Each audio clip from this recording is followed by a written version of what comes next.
Audio 1. પુસ્તકનું નામ ઘર એક તપોવન, કુટુંબ એક પ્રયોગશાળા. લેખક પંડિત શ્રીરામ શર્મા આચાર્ય. ઘર એક તપોવન, કુટુંબ એક પ્રયોગશાળા. ગાયત્રી મંત્ર મારી સાથે સાથે બોલો. ઓમ ભૂર્ભુવઃ સ્વાહા તત્સવિતુર્વરેણ્યમ ભર્ગો દેવસ્ય ધીમહિ ધિયો યો નઃ પ્રચોદયાત. દેવીઓ, ભાઈઓ, આપ જે સત્રમાં સામેલ થયા છો તેનું નામ પરિવાર સત્ર છે. આપને એમ લાગતું હશે કે આપને અહીં કોઈ નાના કામ માટે એકઠા કર્યા છે, પરંતુ એવી વાત નથી. આપને કોઈ ખાસ ધ્યેય માટે બોલાવ્યા છે. આપ આ પરિવારના સભ્ય છો. પરિવાર કોઈ મજાકની વાત નથી. અરે સાહેબ, અમે પરિવારમાં કેવી રીતે રહીએ છીએ તે તો અમે જ જાણીએ છીએ. પરિવાર અમારા માટે મુસીબત છે. મિત્રો, મોટા ભાગે પરિવાર એટલે મુસીબત, પરિવાર એટલે ઝંઝટ. આ જ પરિવારની પરિભાષા છે. મોટા ભાગના લોકો આને જ પરિવાર કહે છે. તો શું એ માટે જ આપને અહીં બોલાવ્યા છે? શું તેલ, મીઠું, હળદર વિશેની અને ઘરેલું કાર્યોની વાતો બતાવવા માટે અમે આપને અહીં બોલાવ્યા છે? ના મિત્રો, આ શિબિરનું ઘણું મહત્વ છે. આ શિબિર અમને ખૂબ પ્રિય છે. કૌટુંબિકતા જ આગામી દિવસોનું લક્ષ્ય હશે. સાથીઓ, કુટુંબ પરિવાર શબ્દની સાથે ઘણી મહાન વસ્તુઓ જોડાયેલી છે. તેથી કુટુંબ શબ્દ પ્રત્યે અમને ઘણો પ્રેમ છે. પરિવાર અમને વહાલો લાગે છે. આગામી દિવસોમાં જ્યારે નવયુગનું નિર્માણ થવાનું છે, તો તેના સિદ્ધાંતો કયા હશે, આદર્શો કયા હશે, ક્રિયાકલાપો કયા હશે, એ જ બતાવવા માટે અમે આ શિબિરનું આયોજન કર્યું છે. તેનો અર્થ કુટુંબ તથા કૌટુંબિકતા છે. આગામી દિવસોમાં સંસારનું લક્ષ્ય આ જ હશે. આગામી દિવસોમાં એના વિશેષ નિર્ધારણો થવાના છે. આપે જોયું હશે કે જે ઘરમાં ઘણી દોડધામ હોય છે તે ઘર નરક બની જાય છે. બાળકો આભૂષણો ચોરીને ભાગી જાય છે. દીકરીઓ પોતાના આભૂષણો પિયર મૂકીને આવે છે. સ્ત્રીઓ કામ કરતી નથી. આપે જોયું હશે કે બાળકો કેવી રીતે ગાદી પરથી અને દુકાન પરથી રૂપિયા ચોરીને લઈ આવે છે. વહુઓ તેમના પતિ સાથે જુદી રહેવા માંગે છે. આ રીતની દોડધામથી પરિવાર નષ્ટ થાય છે, દુનિયા બરબાદ થઈ જાય છે તથા સમાજમાં તબાહી થાય છે. આજે દુનિયાની સામે જેને અમે નવયુગની સમસ્યા કહીએ છીએ, તેની સામે ઘણી સમસ્યાઓ છે, મુશ્કેલીઓ છે. આજે ઘણી સમસ્યાઓ એવી છે જેમને સાંભળ્યા બાદ એવું લાગે છે કે એનું કોઈ સમાધાન નથી. મિત્રો, આપે તેના પર વિચાર કરવો પડશે. કેમ કે આજે દુનિયા ખૂબ જ નાની બની ગઈ છે. પહેલાના જમાનામાં દુનિયા ખૂબ મોટી હતી, ખૂબ ફેલાયેલી હતી. એક માણસ સાથે બીજા માણસનો સંબંધ ઓછો હતો. પોતાનું ગામ જ તેની દુનિયા હતી. બીજા સ્થળો સાથે તેને કોઈ સંબંધ ન હતો. ગામની સ્ત્રીઓ ઘૂંઘટ કાઢતી હતી. પહેલાની દુનિયા સાસરાથી પિયર સુધી જ સીમિત હતી. પરંતુ આજે દુનિયા ખૂબ ફેલાઈ ગઈ છે. આજે આપ સિનેમાની દુનિયાથી બચી શકો છો? બચીને બતાવો. છોકરાઓ ફેશનેબલ કપડાં પહેરીને ફરે છે અને સિનેમાના ગીતો ગાતા ફરે છે. તેનાથી બચીને બતાવો. તેને રોકી તો બતાવો. ઘરમાં બળવો થઈ જશે. મિત્રો, આપનું બાળક આપને તો કહેતું નથી, પરંતુ પોતાના મિત્રોને કહેતું ફરે છે કે હું ફિલ્મનો એક્ટર બનીશ. તે ઘરમાંથી પોતાની મમ્મીના આભૂષણો ચોરીને ભાગી જાય છે. હા સાહેબ, એ મુંબઈ ભાગી ગયો હતો. કેમ ગયો હતો એમ જ્યારે આપે પૂછ્યું ત્યારે તેણે બતાવ્યું હતું કે હું ફિલ્મોમાં કામ કરીશ, ફિલ્મી એક્ટર બનીશ. પરંતુ ત્યાં ફિલ્મવાળાઓએ તેને ઘૂસવા પણ ન દીધો તો ભાગીને પાછો આવી ગયો. તેથી કહું છું કે આપ બાળકોને સિનેમાથી બચાવી બતાવો. સાહેબ, અમે તો રામાયણ વાંચીએ છીએ. અમે બાળકોને ગુરુ દીક્ષા અપાવીશું. આપ ગુરુ દીક્ષા અપાવીને બતાવો તો ખરા. જમાનાની હવાએ આપની દીકરીને શું બનાવી દીધી? આપ શરમને કારણે એ વિશે કશું કહેવા માંગતા નથી. જમાનાની હવા તો જુઓ. મિત્રો, આપણે જમાનાની હવા સાથે જોડાયેલા છીએ, તેનાથી જુદા થઈ શકતા નથી. આપ કહો છો કે અમે નવી દુનિયા વસાવી લઈશું. સાથીઓ, કદાચ 200-500 વર્ષ પહેલા એવો જમાનો હતો, પરંતુ હવે તેવી દુનિયા બનાવવી અને તેવું જીવન જીવવું શક્ય નથી. આજે દુનિયા આપની સાથે જોડાઈ છે તથા આપ દુનિયા સાથે જોડાયેલા છો. આજની દુનિયામાં આપે કુટુંબના આધારે જીવવું પડશે. કુટુંબ જ એક સિદ્ધાંત છે. હળી મળીને રહેવું તથા વહેંચીને ખાવું. અરે, અમે તો ભેગું કરીશું. ના, આપ પોતાના માટે ભેગું ન કરી શકો. આપ હળી મળીને કામ કરો તથા વહેંચીને ખાઓ. અમે કમાઈએ છીએ તો અમે જમીન ખરીદીશું, મકાન બનાવીશું, પત્ની માટે આભૂષણો બનાવીશું, કપડાં ખરીદીશું. આપ એવું ભલે કરો. અમે આપને રસ્તો બતાવનાર કોણ છીએ? પરંતુ મિત્રો, એનાથી આપની સમસ્યાઓ અને ગૂંચવણો વધશે જ, વધારે ગૂંચવાશે, ખતમ નહીં થાય. તેનું સમાધાન નહીં થાય. એનું એક જ સમાધાન છે કે માણસે કુટુંબના રૂપમાં આજે નહીં તો કાલે, કાલે નહીં તો પરમ દિવસે, પરમ દિવસે નહીં તો આગામી દિવસોમાં રહેવું પડશે. આ સિવાય બીજું કોઈ સમાધાન નથી. સાથીઓ, કુટુંબનો એક સિદ્ધાંત છે. એમાં એવું નથી હોતું કે જેનામાં યોગ્યતા, પુરુષાર્થ અને પરાક્રમ વધારે હોય અને જે જેટલું વધુ કમાય છે તે તેટલું જ વધારે ખાશે. ના ભાઈ, તે વધુ નહીં ખાય. તેણે બીજાને, કુટુંબને પણ ખવડાવવું પડશે. આ કુટુંબનો સિદ્ધાંત છે, જેના આધારે આપણો કુટુંબ પરિવાર ચાલે છે તથા તેનો વિકાસ થાય છે. આગળ પણ આ જ કુટુંબનો આધાર હશે. આ પછીની દુનિયાનો અને આવનાર સમયનો આ એકમાત્ર સિદ્ધાંત હશે. આગામી દિવસોમાં જે નિયમ, કાયદાઓ અને મર્યાદાઓ બનશે, ધર્મ અને સંસ્કૃતિ બનશે તથા જે કોઈ આચાર સંહિતા મનુષ્યને ચલાવવા અને આગળ વધારવા માટે બનશે, તેનું નામ હશે પારિવારિકતા, કુટુંબ. પ્રાચીન કાળમાં એ માટે ઋષિઓએ એક સૂત્ર આપ્યું હતું, વસુધૈવ કુટુંબકમ, અર્થાત સંપૂર્ણ દુનિયાએ એક કુટુંબના રૂપમાં રહેવું જોઈએ. તેથી આપ હળી મળીને ખાઓ અને હળી મળીને રહો. જો આ વાત માણસ નહીં સમજે તો તેની એવી ધોલાઈ થશે કે તેનું ભેજું ઠેકાણે આવી જશે. જો આપ આને અધ્યાત્મવાદી સામ્યવાદ કહેશો તો અમને કોઈ વાંધો નથી, પરંતુ અમે કહીશું કે આપ કોઈ એવી ફોર્મ્યુલા બનાવો કે જેમાં માણસ ચેનથી રહે અને બીજાને ચેનથી રહેવા દે, પોતે ખાય, પ્રગતિ કરે તથા બીજાને પણ ખાવા દે તથા પ્રગતિ કરવા દે. માણસ હસે તથા બીજાઓને પણ હસવા દે. તે પોતે ખીલે અને બીજાઓને પણ ખીલવા દે. માણસ જીવે અને બીજાઓને જીવવા દે. આ જ એ સિદ્ધાંત છે જેને પારિવારિકતા કહેવાય છે. એને સરળતાથી અપનાવી લઈએ તો સારું છે, નહીં તો એવી જબરદસ્ત તાકાતો આવી રહી છે જે આપને હળી મળીને રહેવા માટે અને વહેંચીને ખાવા માટે મજબૂર કરશે. એ સિવાય બીજો કોઈ રસ્તો નથી. કેમ ભાઈ, આપ અમીર બનશો? હા સાહેબ. અરે, હળી મળીને ખાવ ને.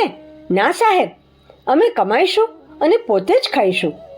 ચૂપ નાલાયક, આવું કરીશ તો તને દુનિયા મારી મારીને ઠેકાણે લાવી દેશે.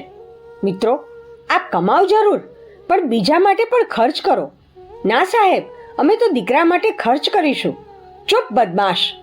અરે સાહેબ, અમે હનુમાન ચાલીસાનો પાઠ કરીએ છીએ, ભજન કરીએ છીએ, પ્રાણાયામ કરીએ છીએ. બેટા, આનાથી શું થાય છે? સિદ્ધાંતને તો સમજતો નથી અને ભજન કરે છે. ધોખાબાજ. આ પૂજાપાઠ ભગવાનને ખુશ કરવા માટે બનાવવામાં આવ્યા નથી. આ પૂજન શા કામનું? મિત્રો, એકવાર અમે ભગવાનજીને પૂછ્યું કે દુનિયાના લોકોનો તો એવો ખ્યાલ છે કે આપ પ્રસાદ ચઢાવનારાઓ પર અને આરતી ઉતારનારાઓ પર ખુશ થઈ જાઓ છો, તો આપનો શું ખ્યાલ છે? આ શું મામલો છે? ભગવાન અમારા પર ખૂબ ગુસ્સે થઈ ગયા, ક્રોધિત થઈ ગયા. એમણે કહ્યું, ગુરુજી, આપ તો ભણેલા ગણેલા છો અને તેમ છતાં આ પ્રકારની અસભ્યતા પસંદ કરો છો. શું અમે એટલા નિમ્ન અને હલકા હોઈ શકીએ છીએ કે આવા નાનકડા પૂજા પાઠથી ખુશ થઈ જઈએ અને આશીર્વાદ આપી દઈએ? ભગવાનજી, અમે તો માનતા નથી, પરંતુ અમારા ચેલાઓ એમ જ માને છે. તો પછી આપ આવા ચેલાઓની ધોલાઈ કરો જે અમારા ઉપર આવા લાંછન લગાડે છે અને અમને આવા નીચ સમજે છે. મિત્રો, આપની પૂજા અને આપની ઉપાસના આપને મુબારક, પરંતુ અધ્યાત્મવાદને એની સાથે કોઈ મતલબ નથી. આ બધી પ્રક્રિયાઓનો હેતુ એક જ છે કે માણસનું ચરિત્ર, માણસનો વ્યવહાર અને માણસનું વ્યક્તિત્વ ઉચ્ચ બને, શુદ્ધ બને. સાથીઓ, દેવતા ખૂબ વ્યસ્ત રહે છે, આપણા કરતાં પણ વધારે વ્યસ્ત રહે છે. ભગવાન પાસે આપની ઢંગ વિનાની વાતો માટે સમય નથી. નાની નાની કંપનીઓ સંભાળવામાં માણસનું કચુંબર નીકળી જાય છે, ત્યારે ભગવાન તો આટલી મોટી સૃષ્ટિની વ્યવસ્થા સંભાળે છે. આપને ખબર નથી કે અમારી પાસે કેટલું કામ છે? અમારી પાસે બ્રહ્મ વર્ચસ્સનું કામ છે, અમારી પાસે લેખનનું કામ છે, અમારી પાસે મિશનનું કામ છે. અમારી પાસે એટલું કામ છે કે અમારી પાસે ફાલતુ કામો માટે સમય નથી. ઇન્દિરા ગાંધીને જઈને પૂછો, તેમનો સેક્રેટરી આપને દંડા મારીને ભગાડી દેશે. ગુરુજી, અમે તો આપને માળા પહેરાવીશું, ચરણ ધોઈશું. જુઠ્ઠો, અમારો સમય બરબાદ કરે છે. ભગવાન કરતાં ઓછો સમય કોઈની પાસે નથી. આપ બેકાર વાતો કરશો નહીં. આ સંસારમાં જેટલી પણ મહત્વની શક્તિઓ છે તેમની પાસે સમય હોતો નથી. તેઓ સંપૂર્ણ સમય વ્યસ્ત રહે છે. મિત્રો, પૂજા પાઠનો એક જ અર્થ છે. એ એકવાર સાંભળો કે 99 વખત સાંભળો. એનું તથ્ય એક જ છે કે માણસની વિચારવાની રીત માણસ જેવી થઈ જાય એટલે કે તેનું વ્યક્તિત્વ ઉચ્ચ બને. જેમ જેમ આપ સાચા માણસ બનતા જાઓ છો તેમ તેમ આપ ભગવાનની નજીક પહોંચતા જાઓ છો. તે સમયે આપ ભગવાનના સાનિધ્યનો લાભ તથા ભગવાનની રિદ્ધિ અને સિદ્ધિઓનો લાભ પ્રાપ્ત કરી શકો છો. સ્વર્ગ, મુક્તિ, ચમત્કાર બધું પ્રાપ્ત કરી શકો છો. અમે આપને એ જ કહેવા માંગીએ છીએ કે સંપૂર્ણ અધ્યાત્મ મનુષ્યના પૂજા પાઠ સાથે સંબંધ ધરાવતું નથી, પરંતુ મનુષ્યના ચિંતન તથા ચરિત્ર સાથે સંબંધ ધરાવે છે. આપને એની જાણ હોવી જોઈએ કે જેમ જેમ આપનું ચિંતન અને ચરિત્ર ઊંચે ઉઠતા જશે તેમ તેમ આપની અંદર સિદ્ધિઓ આવતી જશે. આ અધ્યાત્મ સુભાષચંદ્ર બોઝની અંદર આવ્યું હતું, નહેરુ અને પટેલની અંદર આવ્યું હતું. જેમનું ચિંતન અને ચરિત્ર મહાન બન્યું તેમની અંદર એ આવ્યું હતું.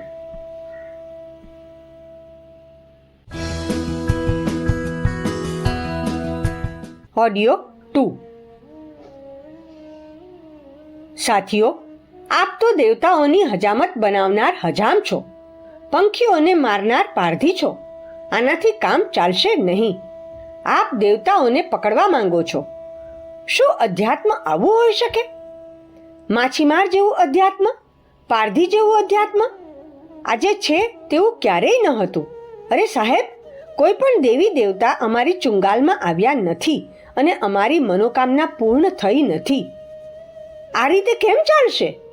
ચૂપ રહે બદમાશ. મોટો આવ્યો છે ભક્ત બનવા.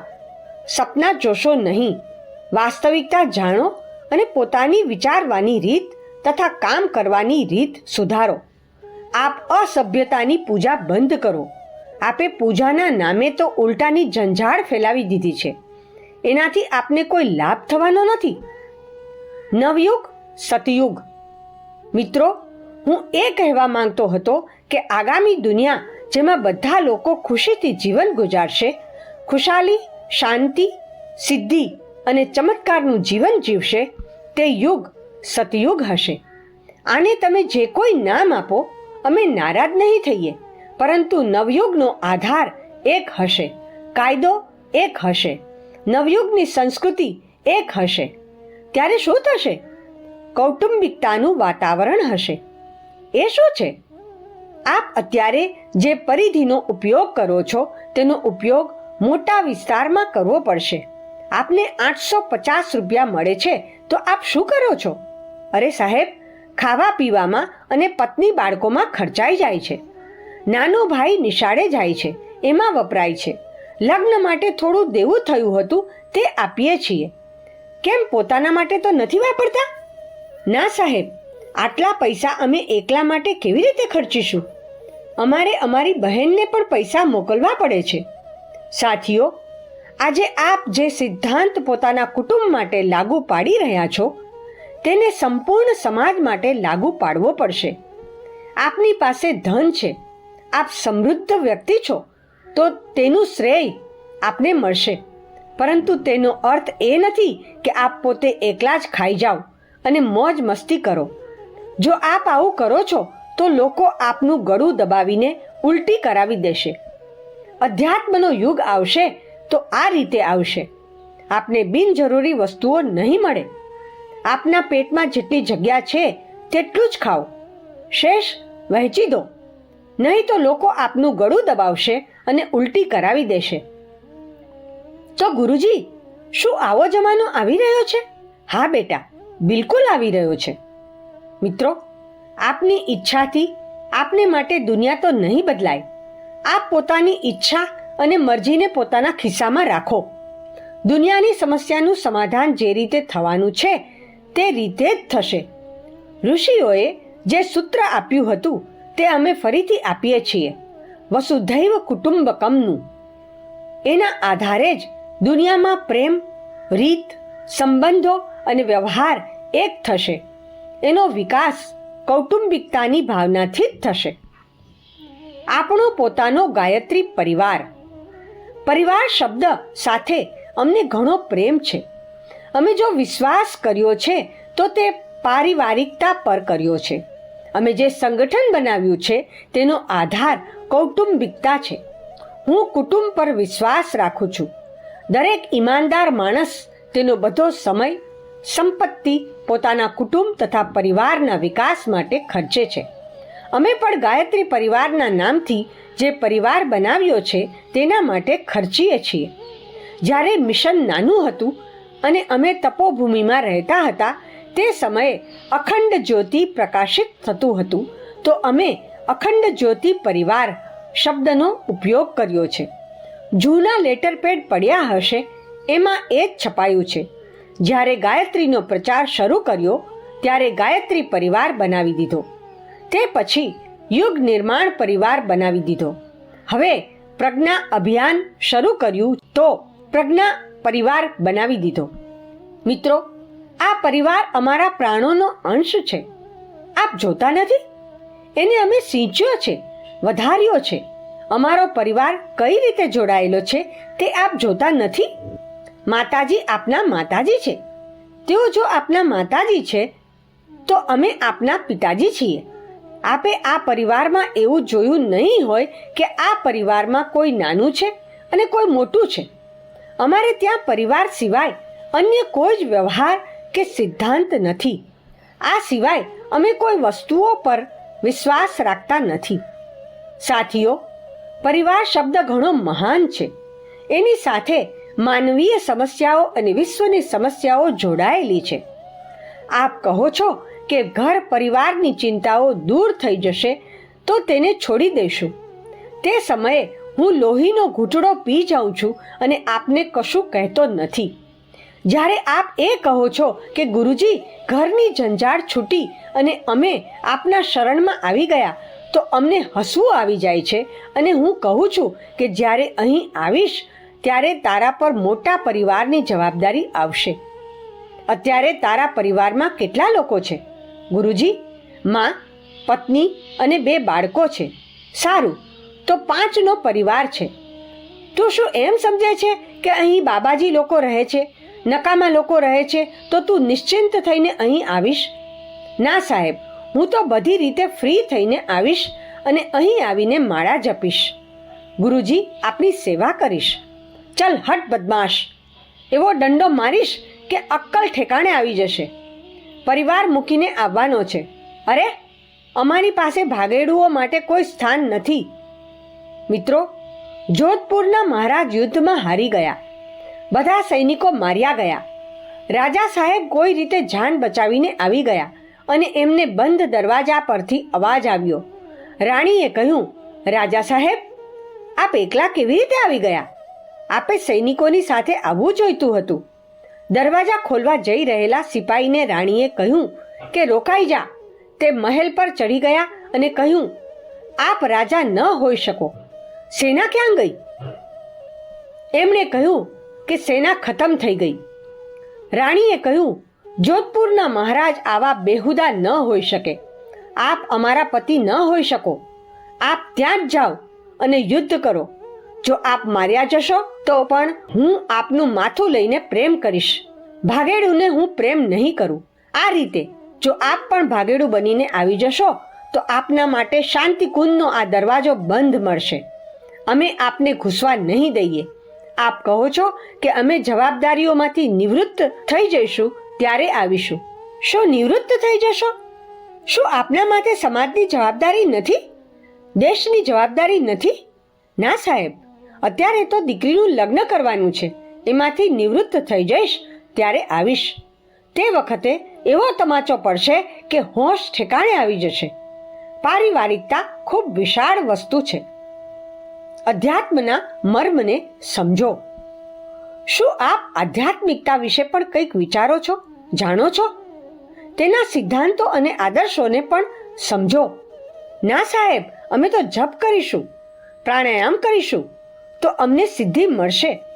મોટા આવ્યા સિદ્ધિવાળા, દેવતાઓનો સાક્ષાત્કાર કરીશું, દેવતાઓનું દર્શન કરીશું. બેટા, દેવતા એટલા ફાલતુ નથી કે આપ બોલાવશો અને તેઓ આવી જશે. આપ શંકર ભગવાનને બોલાવવા માંગો છો ને? તેઓ આપનાથી કોષો દૂર છે. આપ એમને આ રીતે બોલાવી નહીં શકો. આપ સ્વામીજીને બોલાવો છો તો એમને ફર્સ્ટ ક્લાસની ટિકિટ આપો છો કે નહીં? આપ અમને બોલાવશો તો દાન દક્ષિણા આપશો કે નહીં? આપ પેટ્રોલનો ખર્ચ આપશો કે નહીં? હા સાહેબ, અમે આપીશું. સારું, તો આ વાત પાકી છે. આપ શંકર ભગવાનને બોલાવવા માંગો છો તો જરા એમને પેટ્રોલનો ખર્ચ આપો. આપ લક્ષ્મીનારાયણને બોલાવવા માંગો છો તો એમને પેટ્રોલનો ખર્ચ આપો. અમે એમને ફોન કરી દઈશું અને તેઓ આવી જશે. અરે સાહેબ, લક્ષ્મીનારાયણજી 10,000 કિલોમીટર દૂર છે. ચૂપ રહે. આખો દિવસ બકબક કરતો રહે છે કે દેવતાના દર્શન કરાવી આપો. અજ્ઞાની ક્યાંનો. પહેલા આધ્યાત્મિકતાનો સિદ્ધાંત સમજો. માણસ પોતાના ઉપર તો હાવી થઈ શકે છે, પરંતુ દેવતાઓ પર હાવી થઈ શકતો નથી અને તેમના પર હાવી થવાની જરૂર પણ નથી. દેવતાઓ પાસે નાક લીટી તાણવાની જરૂર નથી. આપ પોતે જ પોતાનું નાક રગડો, પોતાને યોગ્ય બનાવો. આપ પોતાને યોગ્ય બનાવવાનું શરૂ કરી દો અને પછી જુઓ આપને સિદ્ધિ મળે છે કે નહીં. આપ પોતાને બનાવવાનો પ્રયાસ કરતા નથી. આપ તો દેવતાની હજામત બનાવવા માટે અસ્તરો અને કાતર લઈને ફરો છો. આ બંધ કરો. મિત્રો, આગામી દિવસોમાં અધ્યાત્મનું નવું સ્વરૂપ સામે હશે ત્યારે આપના કુટુંબની દીકરી પ્રત્યે જે ભાવના છે તે જ ભાવના અને વ્યવહાર સમાજની દીકરી પ્રત્યે રાખવા પડશે. કૌટુંબિકતામાં એ બધી વસ્તુઓ સામેલ છે. આજે આપનો નારી પ્રત્યે જે દ્રષ્ટિકોણ છે તેને બદલવો પડશે. દીકરીઓ પ્રત્યે આપનો દ્રષ્ટિકોણ કેવો હોય, મા બાપ પ્રત્યે તથા સંસારમાં જેઓ એ ઉંમરના છે તેમના પ્રત્યે આપનો દ્રષ્ટિકોણ કેવો હોય, તેનું સાચું મૂલ્યાંકન કરવું પડશે. ઘરને તપોવન અને પરિવારને પ્રયોગશાળા બનાવો. જો આપને અધ્યાત્મ શીખવું હોય તો જંગલોમાં ન જશો, તપોવન બનાવવા ન જશો. પોતાના ઘરને તપોવન બનાવો, તેને ઠીક કરો. અમે આ સંદર્ભમાં ઢગલાબંધ પુસ્તકો લખ્યા છે. તેમને વાંચો તથા પોતાના ઘરને સ્વર્ગ બનાવો. પરિવાર એક પ્રયોગશાળા છે. આપ પોતાના માતા પિતાનું ઋણ ચૂકવો. આપ તો ફક્ત પોતાના પત્ની બાળકોની જ સંભાળ રાખો છો. ડોશીને દમની બીમારી છે, તેનો ઈલાજ કરાવો અને ઉપકારનો બદલો વાળો તથા આપની ઉપર જેમનો પણ ઉપકાર છે તેને ચૂકવો. જો આપ પોતાના માતા પિતાનું ઋણ નહીં ચૂકવો તો કાલે આપના બાળકો આપની કદર કેવી રીતે કરશે? મિત્રો, આનાથી સારી પ્રયોગશાળા ક્યાંય નથી. આપની અંદર જે શ્રેષ્ઠ ગુણો છે તેને આપ ક્યાંથી શીખશો અને પારખશો? કયો યોગાભ્યાસ કરશો? પરિવાર જેવી લેબોરેટરી સંસારમાં ક્યાંય નથી. શું આપ પોતાની ધર્મપત્ની પાસેથી શીખતા નથી કે તેણે કેટલો મોટો આદર્શ ઉપસ્થિત કર્યો છે જે આપ કરી શકતા નથી? તેના આત્મસમર્પણના સિદ્ધાંતને આપ નહીં સ્વીકારો? તે પોતાના મા બાપ, ભાઈ બહેનને છોડીને આપના ઘેર આવી. તેણે પોતાની યુવાની, પોતાનું સ્વાસ્થ્ય, પોતાનો પુરુષાર્થ, આભૂષણો, પૈસા બધું જ આપને અર્પિત કરી દીધું હતું. જ્યારે આપના પર દેવું થઈ ગયું હતું ત્યારે તેણે પોતાના આભૂષણો આપના હાથમાં મૂકી દીધા હતા. મિત્રો, આપની ખુશાલી માટે આપની પત્નીએ શું શું નથી કર્યું તેને આપ સમજતા નથી. ચોકીદારની જેમ અને નોકરની જેમ કામ કર્યું. જ્યારે આપને બાળકોની જરૂર હતી ત્યારે પોતાના રક્ત અને માંસમાંથી તેણે બાળકના રૂપમાં આપની સમક્ષ મૂક્યું. તે 18 કલાક કામ કરતી રહે છે. એ ગરીબના ત્યાગનું આપે મૂલ્યાંકન કર્યું? તે ફક્ત 6 કલાકનો સમય સૂવા માટે લે છે. બાકીના 18 કલાક આપના માટે ખપતી રહે છે. સૂકી રોટલી અને ફાટેલા કપડાં ઉપર તે નોકરની જેમ આપના માટે કામો કરતી રહી. તેણે આપની પાસે ક્યારેય પગાર માંગ્યો નથી, કોઈ બોનસ માંગ્યું નથી, ગ્રેજ્યુએટી માંગી નથી. શું આપે ક્યારેય મૂલ્યાંકન કર્યું? બદમાશો, આપે તે દેવીનું રૂપ જોયું નથી, પછી આપ કેવું અધ્યાત્મ ઈચ્છો છો? મિત્રો, જેણે પોતાના કાળજાનું લોહી સફેદ દૂધમાં પરિવર્તિત કરીને પીવડાવ્યું, તે આપને શીખવાડનાર માસ્તરના રૂપમાં શું નથી મળી? પોતે ભીનામાં સૂતી રહી અને એ રીતે આપનું નિર્માણ કરી દીધું.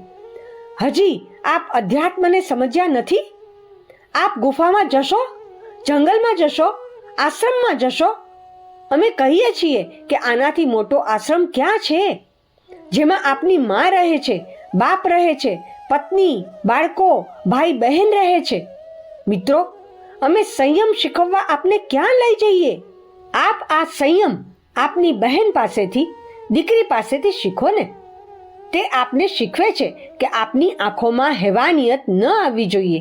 તેનું વ્યાવહારિક શિક્ષણ, અધ્યાત્મ આપવા માટે આપની બહેન દીકરી ઉત્તમ શિક્ષિકા બની શકે છે. આપને સંયમ શીખવવા માટે આનાથી મોટી શિક્ષિકા અમે ક્યાંથી લાવીશું? આપે આ અધ્યાત્મને શીખવાનો, સમજવાનો ક્યારેય પ્રયાસ જ નથી કર્યો. પછી કયા મહાત્મા, સંત, યોગી લાવું આપના માટે? આપના મા, બાપ, પત્ની, બાળકો, દીકરી, બહેન, ભાઈ અલગ અલગ રીતે આપને શીખ આપે છે, જે આપને વ્યાવહારિક અધ્યાત્મ બતાવે છે. આનાથી મોટું પ્રશિક્ષણ આપના માટે હું ક્યાંથી લાવું? આપના માટે આ લેબોરેટરી અધ્યાત્મનું પૂરેપૂરું પ્રશિક્ષણ આપવા સક્ષમ છે. આપે તેને સમજવું જોઈએ.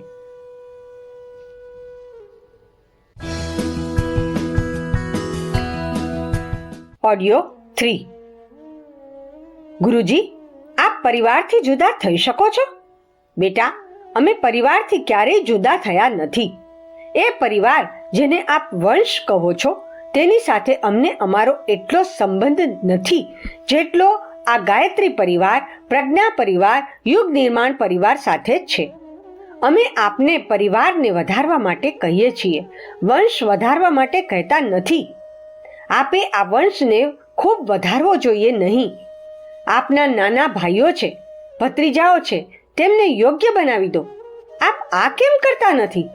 આપને સંતાન નથી તો શું થયું? ભાઈના તો છે.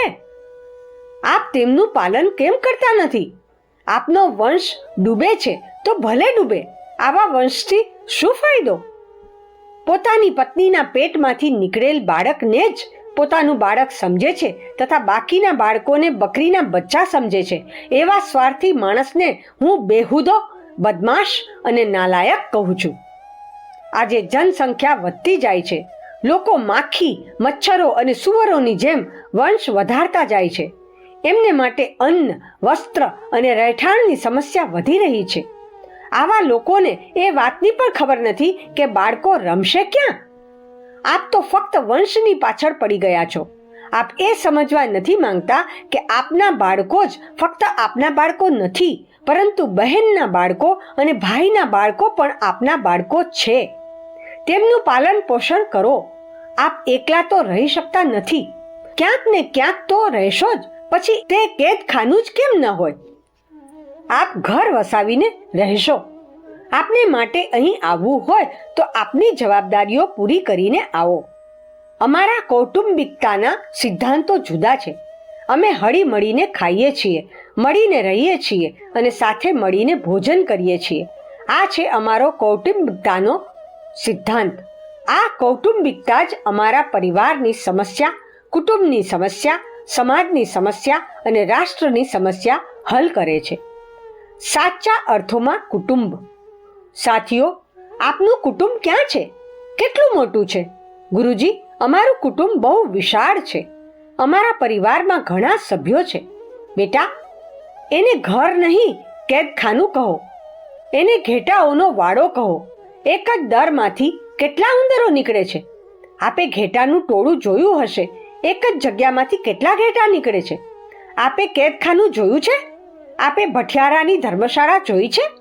આપે કુટુંબની ખુશી માણી છે? આપે તો ભઠિયારાની ખુશી માણી છે. તેમની પાસે મુસાફરો છે. તેઓ એમને ભોજન બનાવીને ખવડાવે છે, ખાટલો બિછાવીને સૂવાની વ્યવસ્થા કરી આપે છે. આપનું કુટુંબ પણ આવું જ એક ભઠિયારખાનું છે. આપ ધર્મશાળામાં રહો છો, ભઠિયારખાનામાં રહો છો, જ્યાં નથી ત્યાગ કે નથી સેવા. ફક્ત એક જ વસ્તુ છે, છેતરપિંડી. આજે પત્ની પતિની નથી, પતિ પત્નીનો નથી, ભાઈ ભાઈનો નથી. ફક્ત શતરંજની ચાલ સર્વત્ર બિછાવેલી છે. કોણ કોને માત કરશે કહી શકાતું નથી. ઘોડો હાથીને માત કરશે, ઊંટ ઘોડાને માત કરશે કે પ્યાદો બાદશાહને માત કરશે. બધી જગ્યાએ શતરંજની ચાલ બિછાવેલી છે. શું કુટુંબ આવું હોય છે? આવા કુટુંબને ધિક્કાર છે, જે કોઈને જોવા જ નથી માંગતું, જ્યાં કેવળ પોતાનો જ સ્વાર્થ બધાને દેખાય છે. કુટુંબ કેવા હોય છે એ જ બતાવવા માટે અમે આપને બોલાવ્યા છે. અમે ઈચ્છીએ છીએ કે સમાજ સારો બને તો એ કુટુંબના આધારે બને, પારિવારિકતાના આધારે બને. કોઈ પણ કાયદો બને, નીતિ બને કે મર્યાદા બને, પછી તે સામાજિક હોય કે રાજનૈતિક, તેનો આધાર આ પારિવારિકતા જ હોય. જો આધ્યાત્મિક, નૈતિક અને સામાજિક કાયદો બને તો તે પણ આ જ આધાર પર બને. પ્રાચીન કાળમાં આ આધારે જ સમાજ બનાવવામાં આવતો હતો. આ આધારે જ અમે આ પારિવારિક સત્રનું આયોજન કર્યું છે. તે અમને પ્રાણથી પણ પ્યારું છે. આપને વ્યક્તિગત સ્વાર્થ પ્યારો છે ને? ચાલો, આપ એ દ્વારા જ પોતાનું શારીરિક સ્વાસ્થ્ય મજબૂત બનાવવા માંગો છો ને? આપ મનમાં શાંતિ ઈચ્છો છો ને? આપની સાથે જેઓ રહે છે તેમની સાથે આત્મીયતા અને પ્રેમ ઈચ્છો છો ને?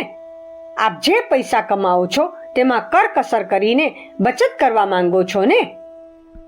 તો અમે આપને એક વાત કહેવા માંગીએ છીએ કે કુટુંબને જુદી રીતે જુઓ. તેના પર નવેસરથી ધ્યાન આપવાનું અને વિચારવાનું શરૂ કરી દો. મિત્રો, આપના ખ્યાલમાં કુટુંબનો અર્થ આપના ખાનદાનવાળાઓ સાથે છે. તેમને વધુ ને વધુ ખુશ કેવી રીતે રાખી શકાય? ઉત્કૃષ્ટ કેવી રીતે બનાવી શકાય?